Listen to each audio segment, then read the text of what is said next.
नमस्कार, आप देख रहे हैं न्यूज 9 भारत और मैं हूं आपके साथ अशोक चौहान। देश और दुनिया की तमाम खबरों पर आइए डालते हैं एक नजर।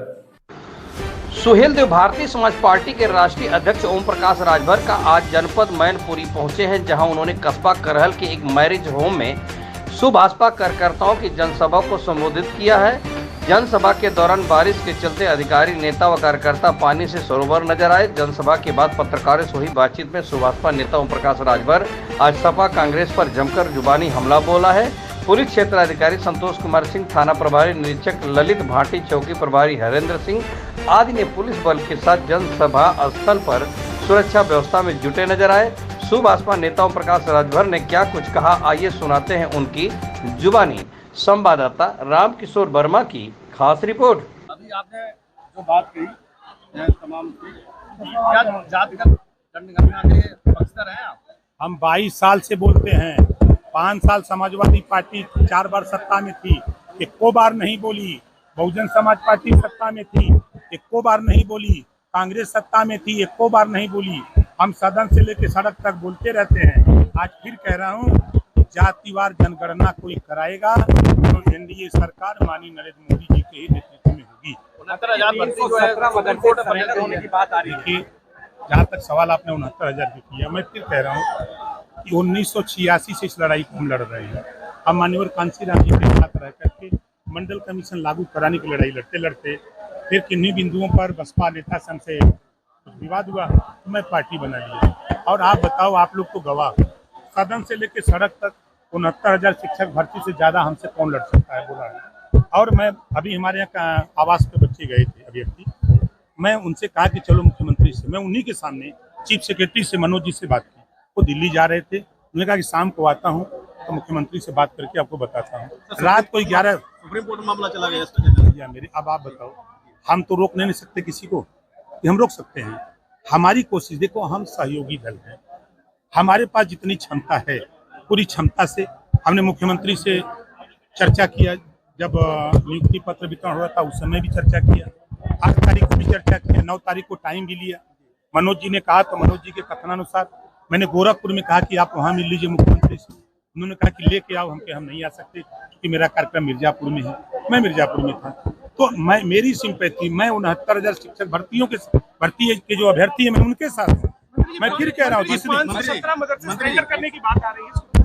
देखिए, सही बात तो कोई बता नहीं रहा है। ब्लैकमेल करने के बाद देखिए, एक स्कीम 2016 में देश के केंद्र सरकार ने लागू किया कि 60% धन हम देंगे और 40% धन राज्य सरकार देगी, और मदरसों में हम अंग्रेजी, साइंस और मैथ पढ़ाएंगे। उसके लिए अध्यापक नियुक्त हुए, ठीक है।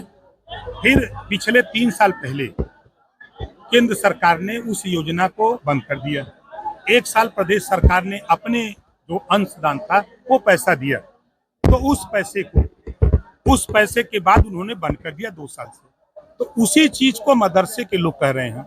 आप अगर उसको पढ़ेंगे तब समझ में आएगा। दूसरी बात वो कह रहे हैं ना कि मदरसों को मान्यता नहीं दी जा रही, उसको जो है ऑनलाइन पोर्टल खोला गया, कहा है ना, उनकी यूनियन के लोग हैं। तो उनका कहना है कि जो हमारा या तो अध्यापकों का जो तनख्वाह सैलरी है वो मिले, उनको रखा जाए काम पे, और नहीं तो ये स्कीम बंद कर दिया जाए जो केंद्र सरकार की स्कीम। लगातार ओबीसी आवासी कर रहे हैं। मायावती पीडीए की रणनीति पे काम कर रही हैं और दलित, पिछड़ों और मुसलमानों को जोड़ने में जुटे हैं, क्या कहना चाहेंगे? देखिए, हर नेता अपने अपने काम में है। माननीय अखिलेश यादव जी पीडीए शुरू किए, लेकिन अब वो क्या करने लगे, पांडे डेवलपमेंट अथॉरिटी चला रहे हैं। स्पीकर शिवपाल जी को छोड़ करके किसको बनाया? पांडे जी को। अभी एक दलित का बेटा वो किसी सामान की डिलीवरी देने बलिया के सांसद पांडे जी हैं, सनातन पांडे जी, उनके यहाँ गया तो पांडे जी जो सांसद हैं उनका प्रतिनिधि है, उससे पूछा तुम किस जाति को, बता दिया कि हम दलित हैं। उसको इतना बुरी तरह मारा, FIR भी नगरा थाने में आज तक नहीं हो पाई। अब उस पीडीए की बात कर रहे हैं। अब मायावती जी जब 4 बार सत्ता में थी तब तो पीडीए नहीं दिखाई दिया, तब तो उनको सिर्फ अम्बेडकर ग्राम विकास योजना के नाम पर 14 स्कीमें चलती थी और सिर्फ दलित बस्ती में चली। हम जो उनसे अलग हुए यही वजह था कि किसी गांव को अगर अम्बेडकर गांव घोषित हो तो वहाँ ब्राह्मण हो, राजपूत हो, भूमिहार हो, यादव हो, पटेल हो, मकसद सभी जातियों में वो योजना सबके यहाँ पहुंचे। मंत्री जी, राहुल गांधी ने विदेश में रहकर सिखों के लिए अवध टिप्पणी की है, क्या कहेंगे? देखिए, वो हमेशा भारत के खिलाफ विदेशों में जाके बोलते हैं, उनकी आदत सी बन गई है। और जो भाषा वो बोल रहे हैं वो हमारे हिसाब से उस भाषा को हम पसंद नहीं करते। और जो भारत में रह के भाषा बोलते हैं, आप बताइए, बोलते हैं ना कि पिछड़ों को हिस्सेदारी नहीं मिली, बोलते हैं ना 60 साल किसकी सरकार थी देश और प्रदेश में? उन्हीं की सरकार थी ना, क्यों नहीं दिया? 4 बार बसपा, 4 बार सपा की यूपी में सरकार थी, ये लोग क्यों नहीं दिए? आज हम लोग थोड़ा सा गुनगुनाने लगे हैं कि भाई आज जो बच्चे 69,000 वाले परेशान हैं, ये क्यों परेशान है? हम तो फिर कह रहा हूँ कि देखिए, नेता नहीं चाहता है। आरक्षण के मुद्दे पे मायावती ने भी कांग्रेस पे निशाना साधा है। वो सही कह रही है, मायावती जी सही कह रही हैं।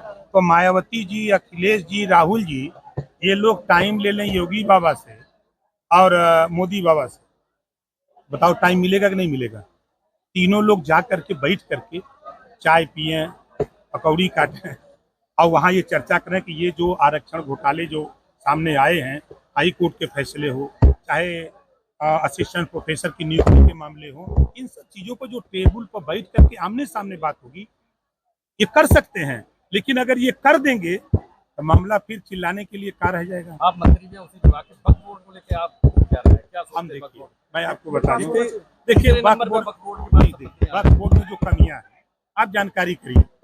वक्फ बोर्ड की जो नियमावली है, अगर वो कह दें कि ये रिसोर्ट हमारा है, वक्फ बोर्ड कह दे, तो डीएम के यहाँ जाकर के एप्लीकेशन देकर खाली करा दो, ऐसा नियम है। तो सरकार ये चाहती है कि अगर वो ये कहें कि ये रिसोर्ट हमारा है, अगर वो डीएम के एप्लीकेशन देते हैं तो डीएम उसकी जांच करा दे कि वास्तव में इनका है कि नहीं है, कागज देख लें, तब उसके बाद उस पर कार्रवाई हो। तो आखिर ऐसे असीमित अधिकार दिए किसने? कांग्रेस ने दिया, कांग्रेस ने दिया है, ये बीजेपी ने नहीं दिया है।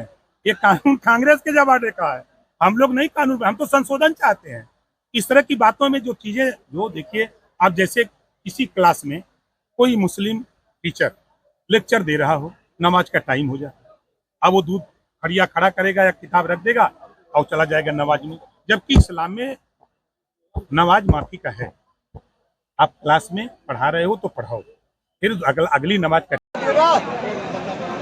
दोस्तों, आज राजेश खटीक, सदर जिला पंचायत मैनपुरी, प्रदेश अध्यक्ष।